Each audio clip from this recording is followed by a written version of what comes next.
Lily1403 is asking me that how did I come into spirituality.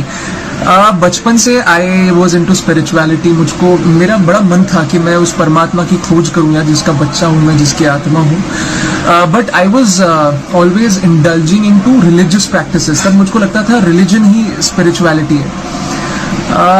And religion को ही practice करने से मोक्ष मिलेगा. पर दिक्कत क्या है ना, जब मुझको बहुत टाइम बाद ऐसा ज्ञान हुआ, मैंने कुछ ऐसी स्पिरिचुअल चीजें पढ़ी, हमारी सृष्टि रचना पढ़ी, क्रिएशन ऑफ यूनिवर्स, तब मुझे पता लगा आत्मा और परमात्मा के रिलेशनशिप में के बारे में, और पता लगा कि रिलीजन और स्पिरिचुअलिटी दो अलग अलग चीजें हैं. बीइंग रिलीजियस और बीइंग स्पिरिचुअल, इसमें बहुत फर्क है, धार्मिक होना और आध्यात्मिक होने में. तो तब से मैं धार्मिकता को छोड़ के, धर्मों को छोड़ के आध्यात्मिक हो गया. And I got to know that कितना इंपॉर्टेंट होता है एक इंसान को अपने लाइफ का पर्पस समझना. हम सब पैसे जोड़ने में लगे हुए हैं, बच्चे पालने में लगे हुए हैं, हम लगे हुए हैं कि भाई कैसे हम ये मटेरियल अकम्पलिशमेंट्स को हासिल कर ले ताकि दुनिया हमारा रिस्पेक्ट करे, और कि ऐसा वैसा कुछ नहीं है जी. खिलौना का खेल है सारा. हम इंसान जन्म 84 लाख योनियां भुगतने के बाद पाते हैं, और उस एक इंसान जन्म में हमारे पास ये ऐसा गोल्डन चांस होता है कि आप इस कोलू में से, इस जो 84 लाख के चक्कर में से, ये जो इनफाइनाइट लूप है births and deaths and old age का, और ये पेन और प्लेजर का, इसमें से निकल पाए. इस काल के जाल में, इस काल और माया की जाल से आप मुक्त हो पाए, और कभी यहाँ पर वापस लौट कर ना आए, सतलोक चले जाए जहां से आप वापस आए हैं. ये एक चांस होता है ह्यूमन बर्थ में. कुत्ता बिल्ली गधा सुअर बन के तो आप भक्ति नहीं कर पाओगे, इंसान बन के सद्भक्ति और मोक्ष मार्ग पे चल पाओगे ना. तो इसलिए मैंने सोचा कि यार जब मेरे पास ये शरीर है, इसका कोई भरोसा नहीं है. जैसे कबीर साहब ने कहा है कि काल करे सो आज कर, आज करे सो अब, पल में परलय हो जाएगी, बहुरी करोगे कब.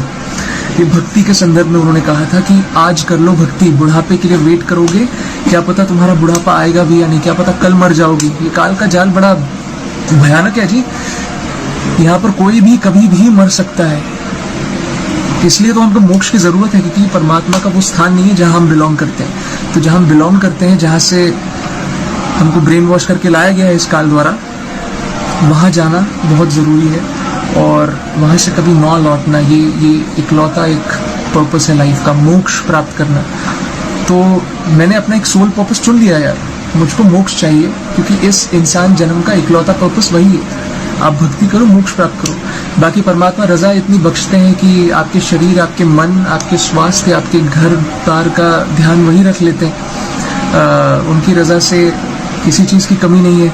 तो आपको यहाँ पर सुख सुविधाएं भी वही देते हैं, लेकिन हमारा असली सौदा मोक्ष का है.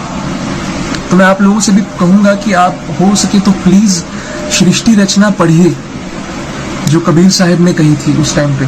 उस कबीर परमात्मा ने जो सृष्टि रचना बताई है ना, वो जब जानोगे आपके पाँव के नीचे से जमीन खिसक जाएगी. जब ऐसे ऐसे फैक्ट्स आप देखोगे, जो ऐसा नहीं कि लोगों ने खुद से बना के अपने हिसाब से बोले गए हैं, हमारे वेदों में जिसका प्रमाण मिलता है, हमारे ऋग्वेद, सामवेद, अथर्ववेद, यजुर्वेद उसको प्रमाणित करते हैं, हमारी भगवद गीता प्रमाणित करती है, हमारी पुराण प्रमाणित करते हैं, और आज तक हमने उसके बारे में कुछ जाना ही नहीं. हद हो गई. हमारे बड़े बूढ़े जो हमको आज तक जो साधना करवाते आए हैं धार्मिक, उसी को हम सर्वस्व मान के बोल रहे हैं कि इसी से मोक्ष मिल जाएगा. नहीं, हमको ब्रह्मा विष्णु महेश तक का ज्ञान है. आज मैं एक बात बताऊं आप लोगों को, एक बड़ी इंटरेस्टिंग बात है. 250 जो लोग मुझको देख रहे हैं इस समय, इन भगवानों की भी एक हायरार्की होती है, एक सिस्टम होता है, from lower level to the superior level. भगवान तो सारे हैं, लेकिन इसमें से कौन ईश है, कौन ईश्वर है और कौन परमेश्वर है, ये हमको पता नहीं. देखो, सबसे नीचे जो बेस स्तर है, वहां पर तो सारे 33 कोटि देवी देवता हैं ही, जिनको हम यहाँ पर पूछते हैं. उनके ऊपर जो आते हैं ना इस हायरार्की में, उसे हम कहते हैं त्रिदेव. ब्रह्मा विष्णु महेश, 33 कोटि देवी देवताओं के ऊपर त्रिदेव आते हैं. यहाँ तक का ज्ञान सभी को है, लेकिन ये पिक्चर का सेकेंड हाफ है. इस पिक्चर का फर्स्ट हाफ तो हिडन है, हमको आज तक कभी बताया ही नहीं गया. वो हमेशा से अवेलेबल था, पर कहीं छुपा हुआ था. तो ये जब मुझको फर्स्ट हाफ पता लगा कि भाई ब्रह्मा विष्णु महेश के ऊपर भी भगवान है, इनके ऊपर भी शक्तियां हैं। ये जो ब्रह्मा विष्णु महेश के ऊपर जो एंटिटी है, इसे हम कहते हैं ईश। ईश के ऊपर जो होता है उसे हम कहते हैं ईश्वर। और ईश्वर से जो ऊपर है, जो इस चेन का पीक है सबसे ऊपर, उसे हम कहते हैं परमेश्वर। तो त्रिदेवों से ऊपर उठ के जब आप ईश से ऊपर उठ के, ईश्वर से ऊपर उठ के परमेश्वर का ज्ञान आपको होगा, और वहां तक की आज तक, वहां तक से आज तक ये पूरी सृष्टि रचना जब आप पढ़ लोगे ना, तब पता लगेगा कि हम किस स्तर की भक्ति कर रहे हैं और किस स्तर की भक्ति करने से वास्तव में मोक्ष होगा। ये बहुत बड़ा रॉकेट साइंस नहीं है जितना आप लोगों को इस समय साउंड कर रहा है। ये सद्भक्ति बड़ी बड़ी सरल साधारण भक्ति है। काम भी करो और भक्ति भी करो। जैसे कहा गया भगवत गीता में कि कर्म योग कर्म संन्यास से भी बड़ा है।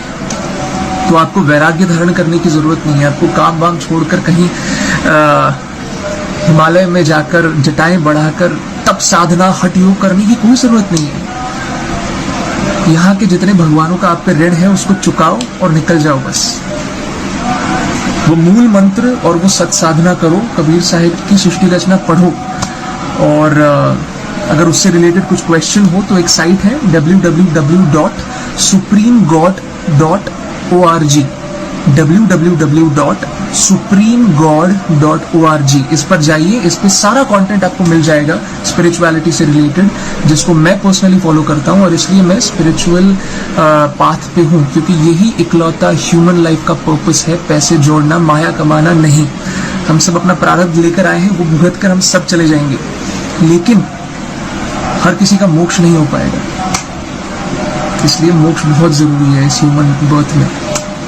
बाद में न जाने कब ह्यूमन बर्थ मिले मुझको, ये इंसानी शरीर मिले जिसमें भक्ति करके मैं मोक्ष पा सकूं। इसलिए अब मिला है तो अब मैं इसका फायदा उठाता हूँ और कल पे नहीं डालता, आज ही करता हूँ। कल का क्या भरोसा है कि नहीं? तो कोई एज नहीं होती भक्ति करने की कि बुढ़ापे में करो। आज करो, आज मोक्ष के लिए। Thank you so much.